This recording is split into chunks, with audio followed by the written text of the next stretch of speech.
Hello दोस्तों, आज हम बात करते हैं कि एवेस्कुलर नेक्रोसिस ऑफ हिप में हिप रिप्लेसमेंट सर्जरी की जरूरत कब पड़ती है। तो पहले तो हम ये समझते हैं कि ये एवेस्कुलर नेक्रोसिस का मतलब क्या है। एवेस्कुलर नेक्रोसिस का मतलब ये है कि जब खून ना जाने की वजह से जो हड्डी है हिप बोन की वो मरने लगती है, तो उसको एवेस्कुलर नेक्रोसिस कहते हैं। नॉर्मली ये जो हमारे हिप में जो गोल पार्ट होता है, जिसको हम बॉल भी कहते हैं, जिसको हम फीमर का हेड भी कहते हैं, उसमें होना शुरू होता है।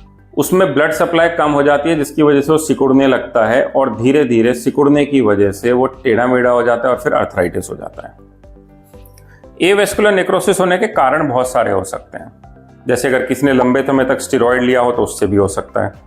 कभी कभी ज़्यादा अल्कोहल, अगर कोई रेगुलर पी रहा है अल्कोहल या शराब, उससे भी हो सकता है।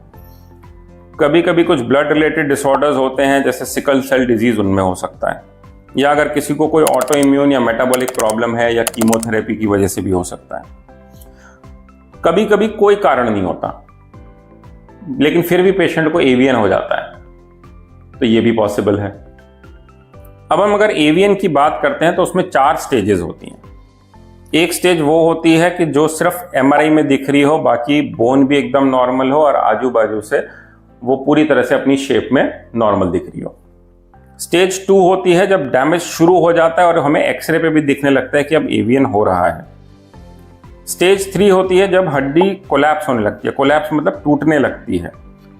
इस स्टेज में नॉर्मली पेशेंट का दर्द भी बढ़ने लगता है, स्टिफनेस भी बढ़ने लगती है। और स्टेज 4 वो होता है कि जब पूरी तरह से हड्डी जो है वो खराब हो गई होती है और अर्थराइटिस हो गया होता है। तो जब अर्ली स्टेज होती है, स्टेज 1 या स्टेज 2, उसमें हम कोशिश करते हैं हिप रिप्लेसमेंट ना करना पड़े और कूल्हे को बचा लें। तो तब हम कभी कभी दवाइयाँ देते हैं जिससे कि ब्लड फ्लो बढ़ता है। हम पेशेंट को बोलते हैं अपना वजन कम करो, फिजियोथेरेपी करो, और उससे हम धीरे धीरे कोशिश करते हैं कि पेशेंट को इम्प्रूवमेंट आए।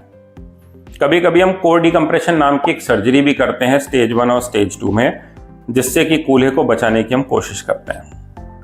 इसमें काफ़ी सारे मॉडिफिकेशंस हैं, जैसे बीमैक, पीआरपी या bone grafting, stem cell therapy, तो उनको भी हम इनके साथ में करते हैं ताकि रिजल्ट अच्छे आने के चांसेस रहें। लेकिन जब एवीएन की स्टेज 3 या स्टेज 4 पहुंच जाती है, तब हमें हिप रिप्लेसमेंट की ज़रूरत पड़ने लगती है, क्योंकि तब जो फीमर का हेड होता है, मतलब जो बॉल होता है हमारे हिप का, वो कोलैप्स होने लगता है। मरीज को सीवियर दर्द होने लगता है चलने में, बैठने में, सीढ़ी चढ़ने में, और धीरे धीरे धीरे उसका हिप का मूवमेंट जो है वो भी कम होने लगता है।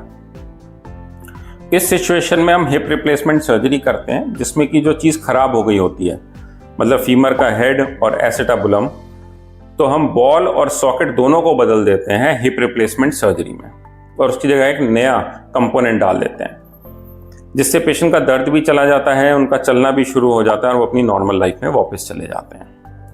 आजकल हिप रिप्लेसमेंट मिनिमली इन्वेजिव तरीके से किया जाता है, ताकि छोटा चीरा आए, मसल्स को ना काटा जाए और पेशेंट को बेहतरीन रिजल्ट मिले। हिप रिप्लेसमेंट सर्जरी का फ़ायदा ये रहता है कि दर्द कम हो जाता है, पेशेंट अपनी लाइफ में चला जाता है और मूवमेंट जो है वो उनके वापस आ जाते हैं। नॉर्मली हिप रिप्लेसमेंट के लिए 3 दिन तक हमको पेशेंट को हॉस्पिटल में रखना पड़ता है। तो अगर आप एवीएन से जूझ रहे हैं और आपको ये नहीं पता कि अभी कौन सी स्टेज है, कौन सा इलाज होगा, तो पहले अपना एक एमआरआई कराएं, उसके बाद अपने डॉक्टर को मिलें, और डिपेंडिंग ऑन कि आपकी स्टेज कौन सी है, उस हिसाब से आपके डॉक्टर आपको इलाज बताएंगे। Thank you.